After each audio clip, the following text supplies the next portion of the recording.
Salut à toi et bienvenue sur le podcast de la Voix du Bon Berger.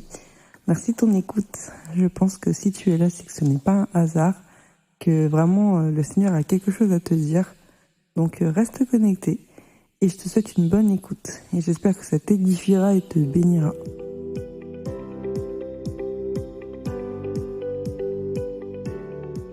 Je m'appelle Cynthia et je suis un instrument utilisé par Dieu pour te rappeler ton identité en Christ.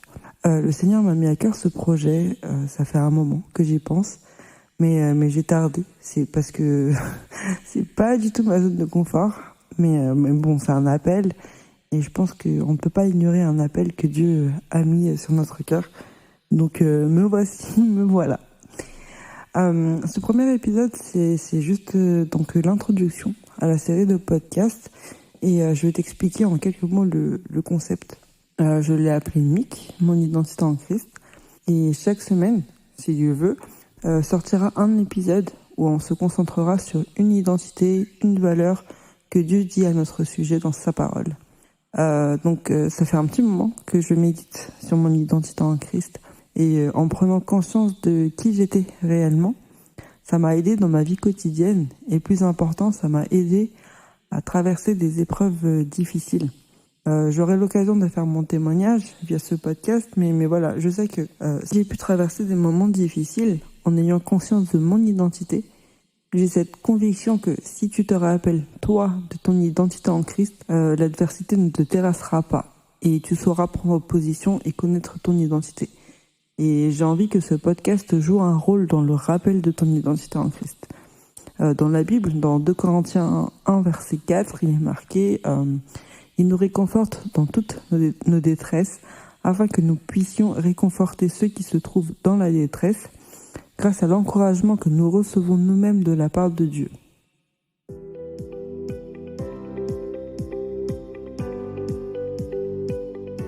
Dans un monde où nous vivons constamment sous le jugement des autres, avec une surexposition de notre image sur les réseaux sociaux et la normalisation de l'influence de ceux qu'on appelle influenceurs, entre guillemets, il est légitime de se questionner sur notre rôle dans ce monde, en tant que chrétien et en tant qu'enfant de Dieu. Quel regard on porte sur nous-mêmes?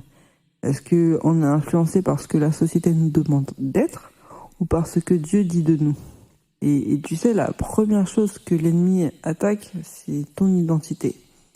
Là, je viens de penser à un truc, les animaux ressentent nos peurs. J'ai une amie qui n'aime pas du tout les chiens, et à chaque fois, dès qu'elle en voit un, elle prend peur. Et on lui dit, mais arrête d'avoir peur. Les animaux, surtout les chiens, ressentent ta peur. Et c'est pour ça qu'ils te regardent, ils rôdent, ils restent à côté de toi, c'est fait exprès, parce que c'est comme s'ils prenaient le dessus sur toi, en fait. Et ils aiment ça. Et tu leur donnes de l'importance, quoi, en ayant peur, et en le montrant surtout. Et c'est pareil pour cet ennemi qui rôde autour de toi. Quand tu es angoissé, quand tu as peur d'une situation, il t'attaque. Et qu'est-ce qu'il fait quand il t'attaque? Déjà de 1, ce qu'il aime bien faire, c'est te faire douter. En regardant le jardin d'Éden, par exemple, le serpent a instauré le doute à Ève. Dans Genèse 3, il est marqué le serpent était le plus rusé de tous les animaux sauvages que l'Éternel Dieu avait fait. Il dit à la femme, Dieu a-t-il vraiment dit que vous ne mangerez aucun des fruits des arbres du jardin? Et puis après, il te ment. Tu vois, toi, t'as déjà ta réponse, en fait, et il t'a vraiment dit, Dieu, il a vraiment dit, oui, il l'a vraiment dit. Mais donc après, il enchaîne, il te ment. C'est le prince des menteurs, donc forcément, il ne se gênera pas pour te mentir. Dans le verset 4 et 5, il est marqué, le serpent dit alors à la femme, vous ne mourrez absolument pas. Mais Dieu sait que le jour où vous en mangerez, vos yeux s'ouvriront et vous serez comme Dieu. Vous connaîtrez le bien et le mal. Et c'est marqué dans la Bible, il utilise la ruse pour te tenter, pour rentrer dans ton cerveau et t'atteindre. Et dans le désert, quand Jésus il a passé 40 jours, Satan a passé son temps à vouloir tenter Jésus. Et à chaque réponse, Jésus dit, il est écrit. Il est écrit, il répond Satan, il est écrit. Et il cite la parole de Dieu. Et je pense que tu dois faire de même. Tu dois prendre position.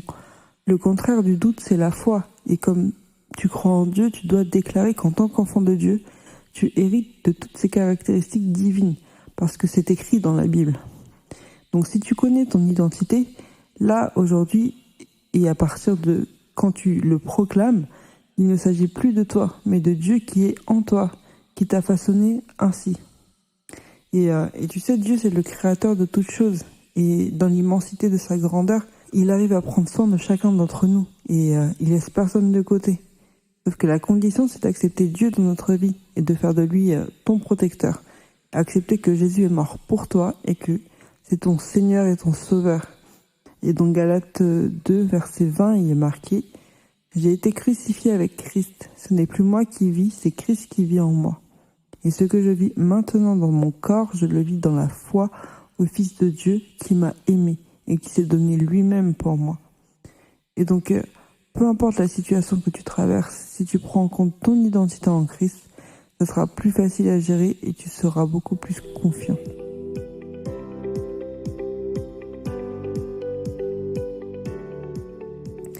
Et aujourd'hui, l'objectif de la Voix du Bon Berger, c'est d'encourager toutes les personnes qui doutent de leur capacité, de leur identité, de leurs valeurs, à travers des témoignages, des méditations, des analyses de la vie de personnages de la Bible, et qui te permettront de te faire connaître ou de te rappeler ta vraie identité. Et j'espère que ces épisodes t'aideront vraiment à te sentir plus aimé, plus accepté et être plus fort dans ta foi. Donc comme je le disais tout à l'heure, chaque semaine, nous allons explorer différentes facettes de ton identité, une valeur que Dieu a dit à notre sujet dans sa parole. Et donc chaque épisode inclura des versets qui, j'espère, te serviront de fondement solide pour ta croissance spirituelle. Et tu seras vraiment encouragé à méditer sur ces versets et à comprendre comment ils s'appliqueront à ta propre vie. Donc je te donne rendez-vous au prochain épisode pour commencer la série MIC, Mon identité en Christ. N'hésite pas à t'abonner au compte pour savoir quand sortira le prochain épisode et pour être au courant des nouveautés. Et tu peux aussi me retrouver sur Instagram, La Voix du Bon Berger, tout attaché. Et partage ce podcast si tu penses que quelqu'un peut être encouragé. Et une dernière petite suggestion, si tu pouvais glisser une petite prière en ma faveur afin de m'encourager dans cet appel et que je puisse être inspiré, être une source de bénédiction pour toi et pour tous les autres éditeurs. Je te remercie d'avance pour ça. Sois infiniment béni et à bientôt.